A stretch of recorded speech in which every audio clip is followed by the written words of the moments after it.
helping others. So if it is a value of yours, you are still being assertive and trying to make yourself happy, but you are in doing that, you are helping others, and you are being a nice person. And that way, you pretty much attract all the good things around you. If you become assertive, you will be a person who will be liked by most of people around you, but not all of people. Because I've noticed there's a trend, when you're too nice also, there's a lot of backstabbers, and they think that you're trying to be, you know, too nice because you're trying to be a hypocrite and that you're fake. How do you settle this? How do you overcome this barrier? Don't try to be nice, try to be assertive. Yeah. But always also pay attention to your value system. What really makes, you need to ask yourself from time to time, what really makes me happy? And you can change your value system, right? I mean, not the entire system overnight, but you can, you should be able to, you should be assertive enough, you should be bold enough to question your own value system. Right. You should be first be aware of what your values are, then to question yourself. Right. And then if you feel that perhaps I'm a bit too selfish, I'm only interested in the physical gains that I can get from other people, perhaps I should change that, you can. Okay. So do it. Right. So we've kind of, you know, defined a lot of human values that we need to dig into our souls and minds and then to find out, but we've discussed a lot throughout, right? But where to start? Because so many people will be wondering right now watching the show. So many things been discussed by the three of them, but where do we even start? What's the origin of this journey? Where do you start? I think it's in your mind. Let him talk, Jason. I'm just saying, hey, I'm learning a lot, but I just think it's your mind has a lot to do with it. Would you agree? Yes, I do. I do. But practical points of starting may be, you know, there may be diverse. Okay. Many ways to start. You know, I have heard one story where a teacher kind of asked a student to look at a fish, a dead fish, and the student looked at the fish and said, "Okay, I looked at the fish." Okay. The teacher, "No, you have not looked at the fish. Look at the fish." And then the student again looked at the fish and said, "No, you have not." I said, "I have looked at the fish." Then teacher again said, "No, you have not looked at it. I'm going to take a walk. You look at the fish, and then I come back. You tell me whether you have taken a look at the fish or not." And the teacher took a walk, and then the student had to really look at the fish. Examine it more like. Yes. And then he started, you know, all the things in a fish, you know, the fins and the eyes and the, you know, the everything on the fish, and he started seeing patterns and, you know, different shades of colors. And by the time teacher came back, he was still examining the, watching, you know, observing the fish. And then the teacher asked, "Have you had a look?" He said, "No, I have not finished yet." Right? Okay. So that's one way of starting. You know, I'm not asking you to take a fish and have a look at it, but take a look at yourself.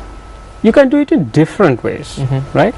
Actually, the student was taking not a look at the fish, but a look at his own way of doing things, right? So take a look at yourself. Literally, you can go in front of a mirror and take a look at yourself and start observing yourself physically. That may be one starting point for a person. Another person, when you feel really bad after you have done something, right? You have broken a traffic light, or you cut off somebody on the road, or you didn't give a favor somebody asked, and then you feel bad about it. Then think about it. I felt bad. I didn't, why I'm not satisfied with what I've done. So these are just little starting points. So when you start to think, when you start to be aware of yourself, think about the things that we discussed today. Was I passive there? Was I aggressive there? And what was the stress that I had? What was the stressor? And how did I react to that? Was there any other way that I could have reacted to it than the way I did?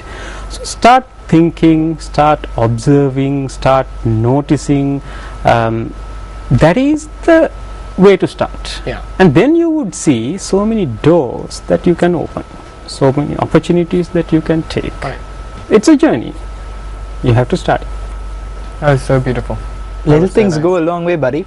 Yeah, it does. It does. And I also wanted to ask you this one. This happened to me. I'm going to be very honest. A sudden shift in my emotion, like if you pretend my life is a railway track and I'm a train, I shifted out of the train tracks, and a sudden shift, I got right back on track with my emotions. Is emotions the key? This is more easier. Instead of going into a science of stress, if you just play with your emotions, if you know what's right, what's happy, is that the right way to go? Is that I think that's a great starting point for me personally. It is. Ultimately, it's emotions that really do matter. Yeah. We do all this, the work, the love, marriage and everything, to be happy. Happiness is an emotion, what you feel. So yes, being tuned to your emotions, how you feel, is a great thing to do. You have to do it, and then only you would start noticing, only when you're aware, okay, I am now angry, I was angry an hour ago, I'm happy now, or I'm not really relaxed now. Then you would start noticing the things that set off those emotions, and then you are getting your hand on the key to change. So that's yes, definitely paying attention on emotions is very, very important. Right. Well, Doctor, we're out of time, but it's been such a pleasure having you on the show. I believe everyone that's watching the show right now has learned a lot about stress and how to overcome that stress, of that ball of stress, like Chris said. Have a little bit of stress, that's healthy, but don't go overboard. I'm sorry, but I think I'm the stress that you have, but I'm not going anywhere. You got it right. Right on spot, buddy. Right on spot. All right, so we're going to go into a quick commercial break. But remember, when we come back, Amaya will be here with Alistair Severiamuto, who is the CEO of the Sri Lanka Football Rugby Union. And he's about to speak about the matches that have come up. The Serendib Cup, which is happening this weekend on the 26th. The first match with Madagascar and Sri Lanka. So we'll be back with Amaya. Don't leave your seats. It's going to be exciting.